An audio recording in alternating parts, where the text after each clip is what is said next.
உங்க எல்லாருக்குமே கிருபையும் சமாதானம்.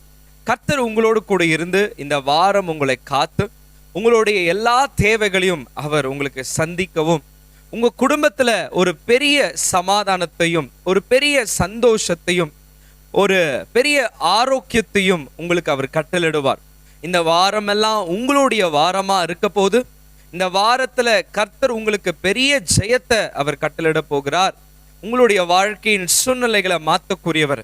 நம்ம எல்லாம் புரிஞ்சுக்க வேண்டியது என்னன்னா, தேவன் நம்ம மேல எப்பொழுதுமே அன்பாதான் இருக்கிறார். நீங்க விழுந்தாலும் எழுந்து நின்றாலும் அவர் உங்க மேல ரொம்ப ரொம்ப அன்பா இருக்கிறார். அவரிடத்தில் வருகிற யாரையும் அவர் புறம்பே தள்ளுறதுல பாருங்க. நோய் உள்ளவங்க வராங்க, அந்த நோய் உள்ளவங்க வரும் பொழுது என்ன நடக்குது அப்படின்னா, நீ ரொம்ப பெர்ஃபெக்டா இருக்கிறியா, உன் பாவங்களை கண்ணுக்கெடு, அதை நீ முதல்ல மன்னிப்பு கேளு, அப்படி இப்படின்னெல்லாம் சொல்லாம அவரிடத்தில் யார் வந்தாலும் புறம்பே தள்ளாம ரிஜெக்ட் பண்ணாம அவர்களை ஏற்றுக்கொண்டு அவர்களை அவங்களுடைய வாழ்க்கைகளை மாற்றக்கூடியவரா இருக்கிறாரு பாருங்க.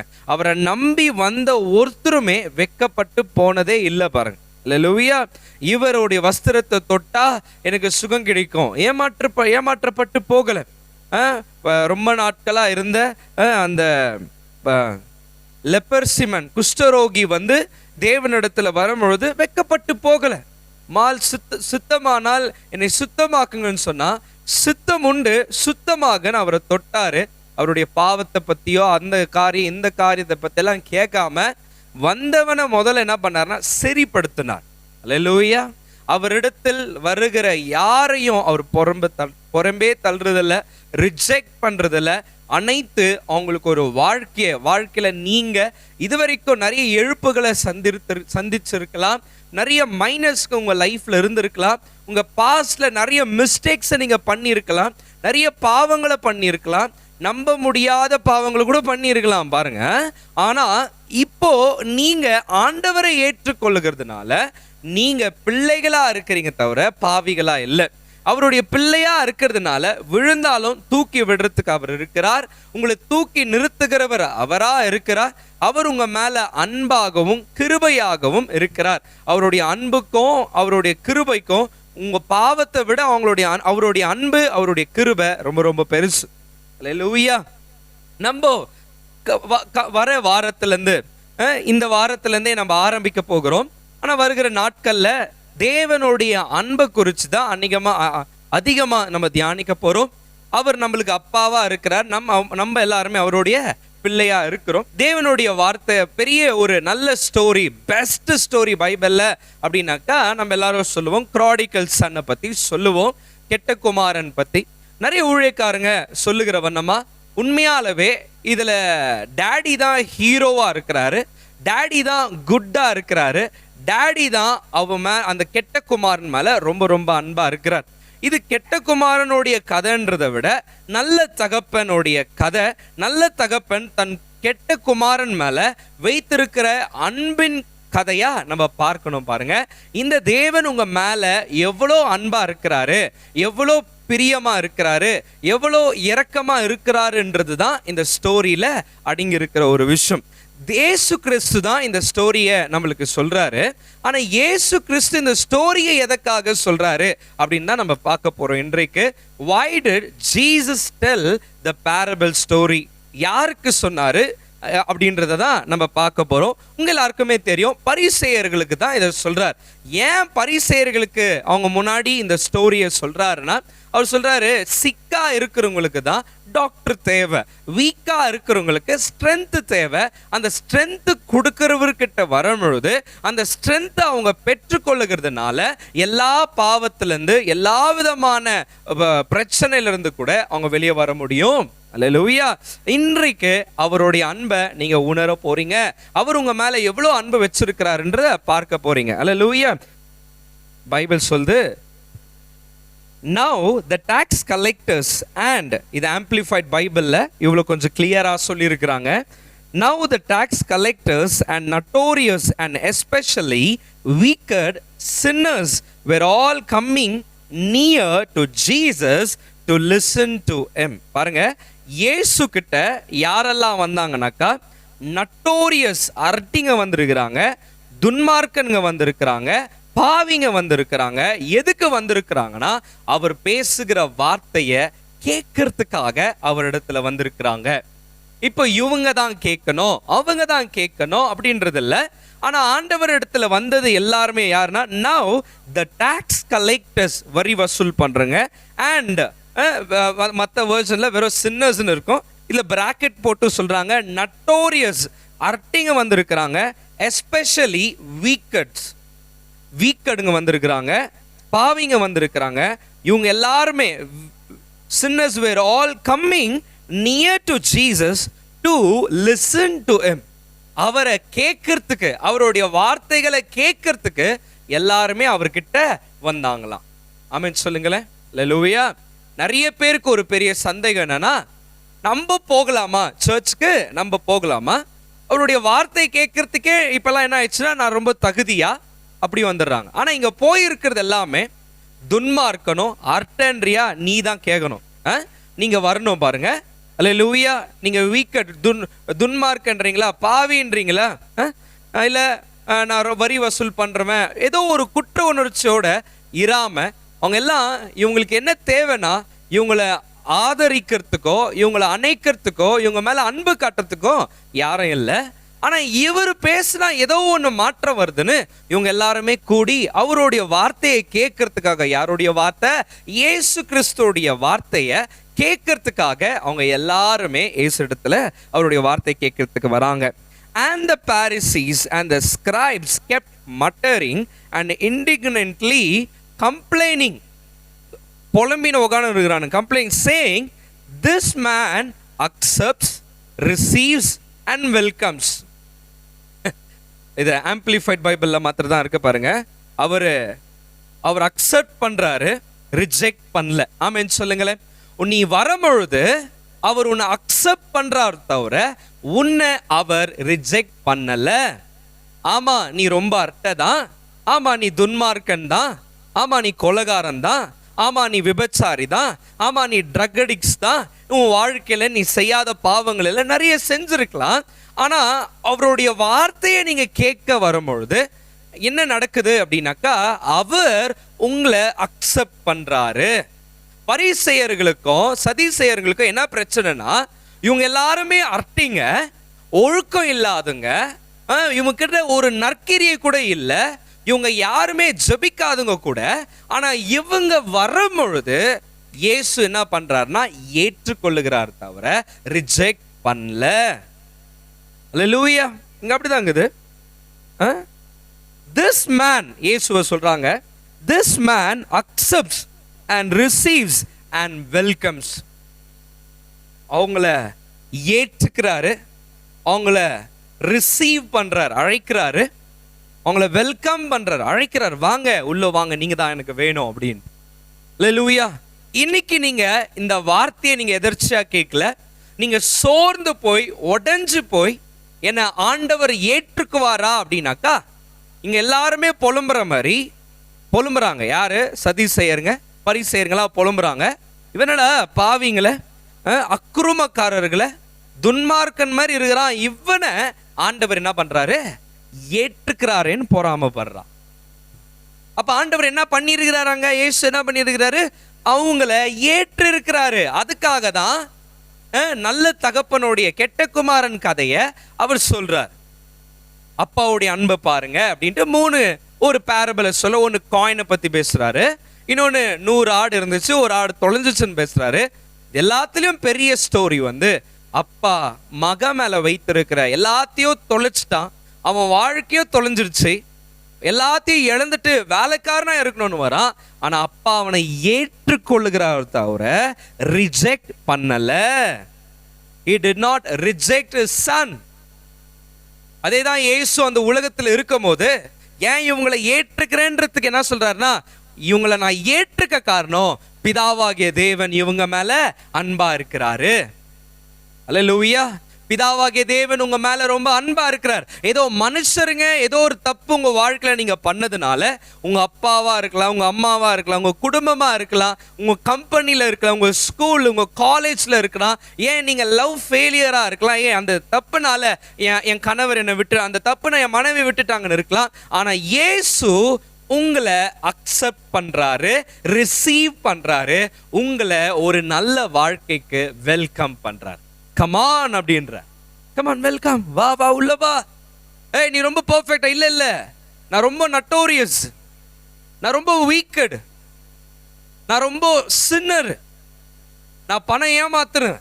ஆனா ஆண்டவரே நீதான் வா, நான் உனக்கு ஒரு லைஃப் வச்சிருக்கிறேன், நான் ஒரு கொலை பண்ணிட்டேன், நான் உனக்கு லைஃப் வச்சிருக்கிறேன்றார். உங்க வாழ்க்கையில நீ எதை வேணாலும் பண்ணிரு. இங்க ஆண்டவர் சொல்றாரு,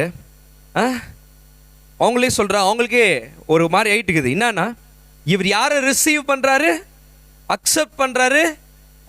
ஒரு பாவிகளை, ஒரு துன்மார்க்கனுங்களை, ஒரு அக்கிரமக்காரர்களை, ஒரு அர்ட்டிங்களை, ஒழுக்கம் இல்லாதவர்களை, வீக்கா இருக்கிறவங்களை கர்த்தர் அழைக்கிறார். ஆமென்.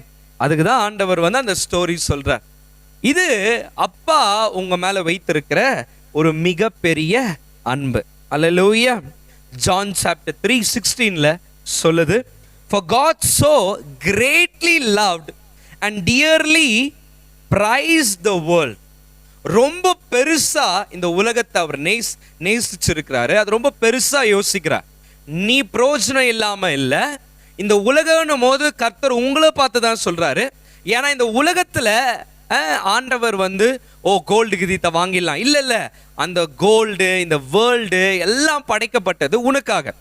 நீ இந்த உலகத்துல நல்லா வாழணும்ன்றதுக்காக. ஆமென் சொல்லுங்களேன். அல்லேலூயா. அப்ப நீங்க வாழணும் அப்படின்னு ஆயிட்டு பிறகு என்ன நடக்குதுன்னா, பைபிள் சொல்லுது, For God so greatly loved and dearly prized. ரொம்ப முக்கியமானதுன்னு பார்க்கிறார். இன்னைக்கு நீங்க உங்க தப்புனால நினைக்கிற இது பிரயோஜனம் இல்லை, இது இனிமே நிலைநிக்க போகிறது இல்லைன்னு ரிஜெக்ட் பண்ணியிருக்கலாம். ஆனா காட் உங்களை ரொம்ப ரொம்ப லவ் பண்றாரு. He accepts you, He receives you and He welcomes you for the greater life which He had kept for you. Hallelujah. Amen. For God so greatly loved, dearly prized the world that He even gave up His only begotten Son, so that whoever believes in Him shall not perish but have eternal life. Amplified Bible இப்படி சொல்லுது, Trust is, for God so greatly loved, dearly prized the world that He even gave up His only begotten Son, unique Son. அல்லேலூயா சொல்லுங்களேன். ஒரே ஒரு குமாரனை உனக்காக எனக்காக தான் கொடுத்திருக்கிறார். So that whoever believes in, trust in, relies on Him shall not perish.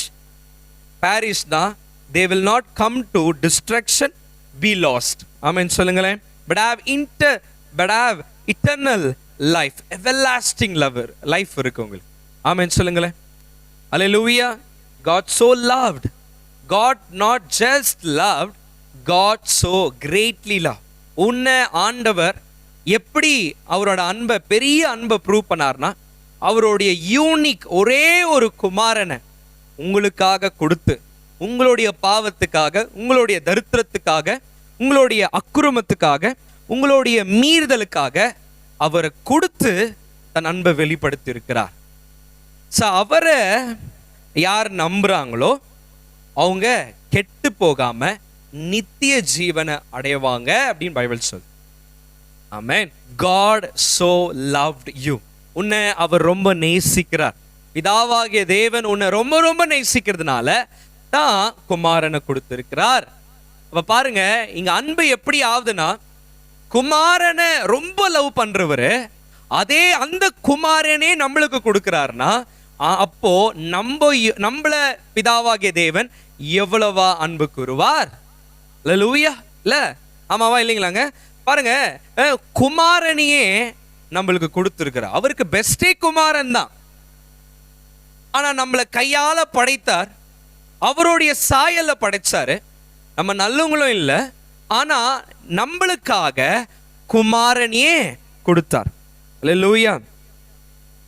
ரோமர் 5:8 கூட சொல்லுது, but God shows and clearly proves his own love for us by the fact that while we were still sinners, Christ the Messiah, the anointed one, died for us. எத்தனை பேர் நம்புறீங்க? ரோமர் 5:8 சொல்லுது, நம்ம நல்லவர்களா இருக்கும் போதில்ல, நம்ம பாவிகளா இருக்கையில் கிறிஸ்து இயேசு நமக்காக மரித்து தன் அன்பை வெளிப்படுத்தினார், ப்ரூவ் பண்ணார். எப்படி ப்ரூவ் பண்ணார்னா, நீ நல்லவனா இருந்தே, நீ ரொம்ப நல்லவனாகிற, அதனால நான் உன் கூட நிற்கிறேன், உன்னை நான் ரொம்ப நேசிக்கிறேன் சொல்லல. நீ பாவி, ஆனா ரைட் டைம்ல கிரைஸ்ட் உங்களுக்காக மரிச்சார். இது யார் பலியா கொடுத்ததுன்னா, பிதாவாகிய தேவன் உங்களை ரொம்ப நேசிச்சதுனால தன் சொந்த குமாரனை நீங்க பாவிகளா இருக்கும் பொழுதே அவர் குமாரனை உங்களுக்காக கொடுத்தார். அதனால அல்லேலூயா, ஆமென் சொல்லுங்களேன். அவர் என்னைக்குமே உங்களை அவர் புறம்பே தள்ளுறதில்லை. ஆமென் சொல்லுங்களேன். John chapter 6 39, 38, 37. And this is the will of him who sent me.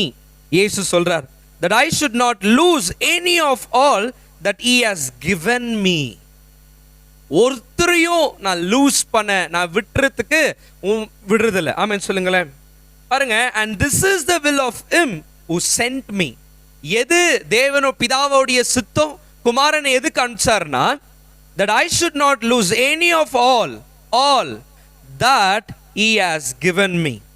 இயேசு கிறிஸ்து கையில ஒருத்தரையும் உற்றக்கூடாதுன்றார். ஆமென் சொல்லுங்களேன். அவர் கையில, இயேசு கிறிஸ்து கையில பிதாவாகிய தேவன் நம்மளை கொடுத்திருக்கிறாரு. ஜீசஸ் சொல்றாரு, நான் ஒருத்தரையும் லூஸ் பண்ண மாட்டேன், நான் ஒருத்தரையும் விட்டு கொடுத்துட மாட்டேன், நான் ஒருத்தரையும் தொலைஞ்சிறதுக்கு விட மாட்டேன். அல்லேலூயா. இன்னைக்கு நான் சொல்றேன், அப்பா அம்மா கூட சொல்லிடுவாங்க ஒரு காலகட்டத்தில், ஏய் இவனால எனக்கு ஒரு பிரயோஜனம் இல்லை, நான் தண்ணி தெளிச்சு விட்டுட்டு இருக்கிறேன், இனி இவன் வரட்டும் துண்ட்டும் எதனா பண்ணிட்டோம், எனக்கு அவனை பத்தி அக்கறை இல்லை, ஏன்னா நான் ரொம்ப பேசிட்டேன், எத்தனை வாட்டி பேசுறேன், எத்தனை வாட்டி உட்காந்து பேசியிருப்பேன் இவங்கிட்ட, ஆனா இவன் நான் சொல்றதை கேட்டதில்ல, இவன் எப்படின்னா போட்டோம் எனக்கு என்ன வந்துச்சுன்னு அப்பா அம்மாங்க கூட விட்டுருவாங்க. அப்பா அம்மாவே விட்டுருவாங்கன்னா மற்றவங்களாம் நினைச்சு பாருங்க, அவங்களும் அவ்வளவுதான். நான் எத்தனை வாட்ட சொன்னேன், இவன் கேட்கல. ஆனா இங்க தேவன் இயேசு சொல்றாரு, இயேசு கிறிஸ்து சொல்றாரு, and this is the will of him who sent me. இதுதான் என்னை அனுப்புனவருடைய சித்தம். என்ன? that I should not lose any of all that he has given me, but that I should give new life and raise them all up to the last day. அவங்களுக்கு ஒரு புதிய வாழ்க்கையை கொடுத்து அவங்களை எழுப்பி கடைசி நாட்கள் வரைக்கும் அவங்கள நான் பாதுகாத்து நடத்தணும்ன்றார். அல்லேலூயா. பட் ஆனா that I should give new life and raise. உன் பாஸ்ட் லைஃப் ரொம்ப மோசம்தான், உன்னை அவர் விட்டு கொடுக்க விரும்பல. ஒரு சமயம் நீ ஆண்டவரை ஏற்றுன்னு கூட ஏதோ ஒரு தவறுல ஏதோ ஒரு தப்புல போய் நீ மாட்டிக்கின. ஆண்டவர் என்னன்றாரு, அவள்தான் என்ன கடவுள், நீங்க என்னன்றீங்க, கடவுள் என்ன நேசிக்க மாட்டாரியா? அவருக்கு பிடிக்காத பெரிய காரியத்தை நான் செஞ்சுட்டேன், அவர் என் மேல அன்பா இல்ல, அவர் என் மேல இரக்கமா இல்ல, அவர் என் மேல தயவா இல்ல, ஆனா என் வாழ்க்கையில ஏதோ ஒரு பெரிய காரியத்துல நான் மாட்டிட்டு இருக்கிறேன், அவர் என் மேல அன்பா இல்ல அப்படின்னு நினைச்சிட்டு இருக்கிறீங்க. No, God never loses you, because the Father God has given you into his Son. ஆமென் சொல்லுங்களேன். அவருடைய குமாரனுடைய கைகள்ல உன்னை கொடுத்திருக்கிறாரு. நீ விழுந்தாலும் விழனாலும் அவர் உன்னை விட்டு கொடுக்கவே மாட்டாரு. எத்தனை பேர் நம்புறீங்க? அவர் உங்களை விட்டு கொடுக்க மாட்டாரு. எத்தனை வாட்டி சொல்லு, சாவு, இல்ல என் பிள்ளைய நான் எழுப்புவேன்றார். அதான் சொல்றாரு இங்க. என்ன சொல்றாரு?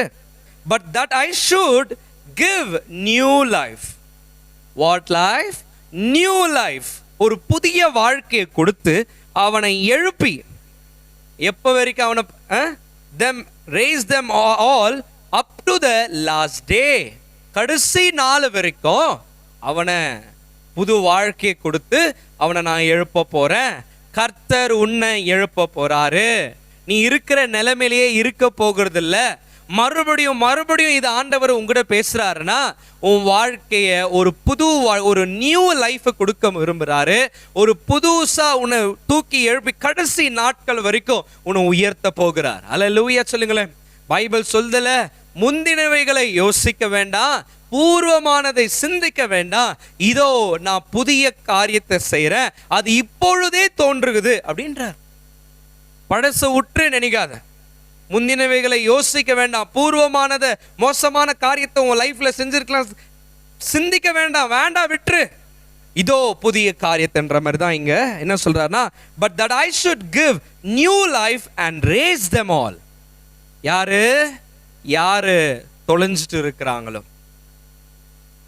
யாரை ரேஸ் பண்ணன்னு காட் சொல்றாருன்னா, இப்ப புலம்புனானுங்கள அவங்களுக்கான இதுதான் பாருங்களேன். கர்த்தர், நீ நிறைய தப்பு பண்ணியிருப்பதா, எல்லாருமே அந்த தப்பை உனக்கு சுட்டி காட்டி இருப்பாங்க தான், ஆனா கர்த்தர் உன்னை மன்னிக்கிறார், அவர் உன்னை எழுப்ப விரும்புகிறார், உனக்கு ஒரு புதிய வாழ்க்கையை கர்த்தர் கொடுக்க விரும்புகிறார். 37வது வசனம், all whom my father gives to me will come to me, and the one who comes to me I will most certainly not cast out. I will never reject one of them who comes to me. Hallelujah. யாரெல்லாம் all of whom my father gives to me will come to me. யாரெல்லாம் அப்பாவுடைய சித்தம் என்னன்னா, இப்ப நீங்க கேட்கிற நீங்க all whom my father gives, அவங்க அப்பா இயேசுடைய பிதாவாகிய தேவன் அப்பா யாரெல்லாம் அவருக்கு கொடுத்திருக்கிறாரோ அவங்க இயேசுவை தேடி வருவாங்களா. and the one who comes to me I will most certainly not. அப்படின்னா என்னன்றாருன்னா, the one who comes to me, யார் என்கிட்ட வராங்களோ அவங்கள நான் புறம்பே தள்ள மாட்டேன். I will never, Amplified Bible, I will never reject one of them who comes to me. Never going to God reject you, never going to God say no to you. No, you should not come, get out அப்படின்னு சொல்ல போறாரு நினைக்கிறீங்களா? இல்ல, he never rejects you. Your past may be very bad, but he loves you so much. எங்க நான் கொலை பண்ணிருக்கிறேங்க, என்ன எப்படிங்க ஆண்டவர், நீ வந்தா அவர் உன்னை ஏற்றுக்கணும், உன்னை காப்பாற்ற வேண்டிய விதத்தில் அவர் நிச்சயமா உன்னை காப்பாற்றுவார். பெரிய தப்பு பண்ணிட்டேன், ஆமா, ஆனா அவரிடத்துல வந்து பார், அவர் உன்னை உயர்த்த, he can raise you and give you a new life. Hallelujah. அவர் சொல்றாரு, ஒருத்தரையும் நான் புறம்பே தள்ள மாட்டேன். ஒருத்தரை கூட கர்த்தர் புறம்பே தள்ளுறதில்ல. பைபிள் கடைசியா படிக்க போறோம். But when Jesus heard it, he replied, those who are strong and well and healthy have no need of doctor, physician, but those who are weak and sick. யாருக்கு சொல்றாருன்னா, பரிசேயர்களுக்கு சொல்றாரு. யாருக்குப்பா டாக்டர் தேவை? நல்லா சுகமா இருக்கிறவன், பாடி போயிட்டு சும்மா டைம் பாஸ்க்கு வந்தேன், சிவில் கவர்மெண்ட் ஹாஸ்பிட்டல் வர ஊசி ஃப்ரீன்ட்டு சொல்லிட்டு சும்மா அந்த கூட போர் அடிக்குது, ஒரு ஊசி ஒன்று குத்தின்னு வருவோன்னு போய் யாரா குத்தின்னு வர போறீங்களா? இல்ல, எதுலையோ சரீரம் வீக் ஆகும் போது ஸ்ட்ரென்த்துக்கு ஒரு ஊசியை குத்தின்னு வரோம், டாக்டர் கிட்ட போறோம், நம்பனாலேயே நம்மளை சுகமாக்க முடியாதுன்னு நம்மளுக்கு தெரியும். ஒரு சிக்கான உடனே மெடிக்கல் ஷாப்ல போய் மாத்திரை வாங்கி வந்துருவேன் நான். எங்க அம்மா சொன்ன, நீ என்ன டாக்டரா, உன் இஷ்டத்துக்கு நீயே போய் மாத்திரை வாங்கி வரேன், எங்க அம்மா என்ன திட்டுவாங்க. ஆமா, நம்ம என்ன டாக்டரா? நம்ம வீக் ஆகும் போது நம்மளுக்கு தேவை ஒரு டாக்டர். ஒருத்தன் தப்பு பண்ணும் போது அவனுக்கு ஞானம் இல்லை அப்படின்னு கேட்கறத விட அவனுக்கு ஞானம் இல்லை, அதனாலதான் அவன் பண்ணிட்டான், குழந்தைத்தனமா ஏதோ ஒன்று பண்ணிட்டான், முட்டாள்தனமா பண்ணிட்டான். அதுக்கு கடைசி வரைக்கும் அவனுக்கு முட்டாள் பட்டத்தை கட்டுறதுக்கு கடவுள் விரும்பல, பண்ணிட்ட, ஆனா நீ என்கிட்ட வா, I will raise you and give you a new life. நீ என்கிட்ட வா, உன்னை எழுப்பி ஒரு புது வாழ்க்கைக்குள்ள, ஒரு புது துவக்கத்துக்குள்ள. பைபிள் சொல்லு, கிறிஸ்துவுக்குள்ள எல்லாருமே புது சிருஷ்டி ஆகிறோமா. எல்லா பழைசு போயிடுச்சு, பழையவைகள் ஒழிந்தன, எல்லாமே புதுசாச்சா. ஆமென் சொல்லுங்களேன்.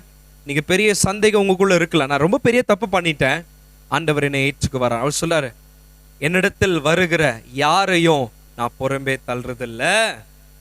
அவர் உன்னை புறம்பே தள்ள மாட்டார். எத்தனை பேர் நம்புறீங்க?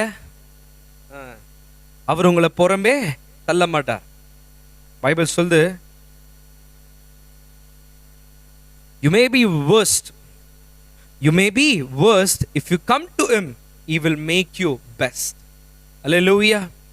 நீ அவர்கிட்ட வந்தினா உயர்ந்தவளா உன்னை மாத்த போகிறார், உயர்ந்தவனா உன்னை மாத்த போகிறார். அண்ணே, நான் ரொம்ப பெரிய தப்பு பண்ணிட்டேனே, ரொம்ப பெரிய பிரச்சனையில் இருக்கிறேன், இனி எனக்கு ஒரு புது வாழ்க்கை கிடைக்குமா அப்படின்னாக்கா நிச்சயமா ஆண்டவரை தான் சொல்ற, என்கிட்ட கொடுத்துருக்குறோங்க, என்கிட்ட வருவாங்க. பிதாவாகிய தேவன் யாரை எனக்கு கொடுத்துருக்கிறாரோ அவங்க என்கிட்ட வருவாங்க. நான் அவங்களுக்கு புது வாழ்க்கையை கொடுத்து அவங்களை எழுப்புவேன் கடைசி நாட்கள் வரைக்கும் அப்படின்ற. என்னிடத்தில் வருகிற யாரையும், யாருன்னா இருக்கட்டும், நான் புறம்பே தள்ள மாட்டேன்றார். Is promising you. நீ இந்த வீடியோவை பார்க்குறீங்கன்னா கர்த்தர் உங்ககிட்ட பேசிட்டு இருக்கிறாரு, என்ன, நான் உன்னை பொறும்பே தள்ளல, அவர் உன்னை அணைத்து கொள்ளுகிறவரா இருக்கிறார். கெட்ட குமாரன் வரமொழுது அப்பா ஓடுனாருங்க, பையன் ஒடியாருல. பையன் வந்தது சாப்பாடுக்கு தான், அது அப்பாவுக்கு தெரியலாம், அழிச்சிட்டான், எல்லா சொத்தும் அழிஞ்சு போச்சு, அவனுக்கு வர வேண்டியதெல்லாம் போயிடுச்சு. பட் அவர் சொத்தை பெருசா பார்க்கல, மகனை பெருசா பார்த்தார். இன்னைக்கு உங்க குடும்பத்துல நீ இழந்ததை பெருசா பார்த்துன்னு இருக்கலாம், ஆனா ஆண்டவர் உன்னை பெருசா பார்க்கிறார். உன்னுடைய தரம், உன்னுடைய வேல்யூ எல்லாமே இயேசு தான். பாருங்க, உனக்காக யாருன்னா ஒருத்தர் ஒரு 1 லட்சம் ரூபாய் கொடுத்த உடனே அவங்கள நம்ம ரொம்ப வேல்யூவா பார்க்குறோம். பாரு, என் மேல எவ்வளோ நம்பிக்கை இருந்தா, என் மேல எவ்வளோ அன்பா இருந்தா ஒரு 1 லட்சம் ரூபாய் எனக்கு கொடுத்துருக்குறாங்க பாரு அப்படின்னு சொல்லுவோம். ஆனா நம்மளுக்காக குமாரனே கொடுத்துருக்கிறார். அப்ப நினைச்சு பாருங்க, பிதாவாகிய தேவனுக்கு நீங்க எவ்வளோ வேல்யூ. நீங்க சூசைட் மைண்டோடு இருக்கலாம், செத்துடலாம் பிரதர், எனக்கு இந்த வாழ்க்கை வேணாம், நான் ரொம்ப அவமானப்பட்டுட்டேன், நான் ரொம்ப கேவலப்பட்டுட்டேன், எனக்கு இந்த வாழ்க்கை வேண்டாம் அப்படின்ற ஒரு நிலைமையில இருக்கலாம். இன்னைக்கு நீங்க இந்த வீடியோவை பார்க்குறீங்கன்னா ஆண்டவர் உங்ககிட்ட பேசிட்டு இருக்கிறார். என்ன தெரியுமா? நான் உன்னை ரொம்ப நேசிக்கிறேன். உலகத்துக்கு உனக்கு வானான்னு சொல்லலாம், உங்க அப்பா அம்மா உன்னை வானான்னு சொல்லலாம், உன் கம்பெனியில கூட, ஏன் சர்ச்சில் கூட உன்னை வானான்னு சொல்லலாம். ஆண்டவர் சொல்றாரு, நான் உனக்கு புது வாழ்க்கையை கொடுத்து நான் உன்னை எழுப்ப போறேன். கமான், இந்த வாரம் கர்த்தர் உனக்கு ஒரு புது லைஃபை வச்சிருக்கிறார். மற்றவங்க புலம்ப போறாங்க, இவனை கர்த்தர் ஏற்றுக்கினாருமே, இவன் எவ்வளவு பெரிய தப்பு பண்ணா, இவன் எவ்வளவு பெரிய அக்கிரமக்காரன், ஆனா கர்த்தர் இவனை ஏற்றுக்கினார். He accepts, he welcomes, he receives them. யார? notorious wicked sinner, tax collectors. அல்லேலூயா. துன்மார்க்கன் யாரை நினைக்கிறீங்களோ அவன் ஆண்டவர்கிட்ட வரும்பொழுது அவருடைய வார்த்தை கேட்க வருவன ஆண்டவர் ரிஜெக்ட் பண்றதில்ல. அதுக்கு தான் கெட்ட குமாரன் கதையை ஆண்டவர் சொல்றார். If you are hearing this word, he loves you. பெரிய ஒரு பிரச்சனையில நீங்க போயின்னு இருக்கலாம், ஆண்டவர் அதை மாத்துறார். பண பிரச்சனையா மாத்துறார், குடும்ப பிரச்சனையா மாத்துறார். என்ன நேசிக்கும், உங்க வீட்டுல ரொம்ப பெரிய குடும்பம் தான், ஆனா இல்லை யாருன்றீங்களா? அவர் உங்களை நேசிக்கிறார். கேட்கிற இந்த சமயத்துல அவருடைய அன்பு உங்க மேல ஊற்றி கொண்டு இருக்கிறார். அல்லேலூயா. So believe that he loves you mucher than anyone else. அவர் உங்களை ரொம்ப ரொம்ப நேசிக்கிறார். அதனால தான் தன் சொந்த குமாரனை உங்களுக்காக கொடுத்திருக்கிறார். கர்த்தர் உங்களை ஆசீர்வதிப்பார். கண்களை மூடி ஜெபிக்கலாமா? நல்ல தகப்பனே, இந்த வார்த்தையை கேட்ட ஒவ்வொருத்தர் மேல உங்களுடைய அன்பை ஊற்றுங்க டாடி. ஆண்டவரே, உன்னிடத்தில் வருகிற யாரையும் நீ பொறுமையை தள்ளுறதில்ல. அது யாரானா இருக்கட்டும், பாவியா இருக்கட்டும், துன்மார்க்கனா இருக்கட்டும், அரட்டைகளா இருக்கட்டும், ஒழுக்கம் இல்லாதவர்களா இருக்கட்டும், வாழ்க்கையில நிறைய தப்புகளை, பாவங்களை, அக்குரமங்களை, கொலைகளை, அடிக்ஷன்ல, ப்ராஸ்டியூஷன்ல இருக்கிறவங்க கூட அவங்க வந்தாங்கன்னா நீ ஏற்றுக்கொள்ளுகிறவரா இருக்கிறீர். என்னை ஏற்றுக்கொள்ளுகிறவன் பிதாவை ஏற்றுக்கொள்ளுகிறான் நீங்க சொன்னீங்க. அப்பா, உம்மை ஏற்றுக்கொள்ளுகிறதுனால எங்களுக்கு என்ன லாபம் அப்படின்னா, நாங்க பிதாக்கு பிள்ளைகள் ஆகிறோம் டாடி. நீங்க எங்களுக்காக மறிச்சிங்க, அந்த அன்பை ஊற்றுங்க. Show your love. You proved your love by giving your son daddy. Today we receive your love daddy. அந்த அன்பு நிமித்தமாய் இருக்கிற எல்லா பிரச்சனைகள், இருக்கிற எல்லா சோர்வுகள், இருக்கிற எல்லா சூழ்நிலைகளை கர்த்தர் நீர் மாற்ற உண்மை உள்ளவராக இருக்கிறேன். கர்த்தர் நீர் ஆசீர்வதிப்பீராக. இயேசுவின் மூலம் ஜெபிக்கிற நல்ல தகப்பனே, ஆமென். உங்க எல்லாருக்குமே கிருபையும் சமாதானம். கர்த்தர் உங்களோடு கூட இருந்து அவர் பெரிய காரியத்தை அவர் செய்ய உண்மை உள்ளவராக இருக்கிறார். கர்த்தர் உங்களை ஆசீர்வதிப்பாராக. ஆமென்.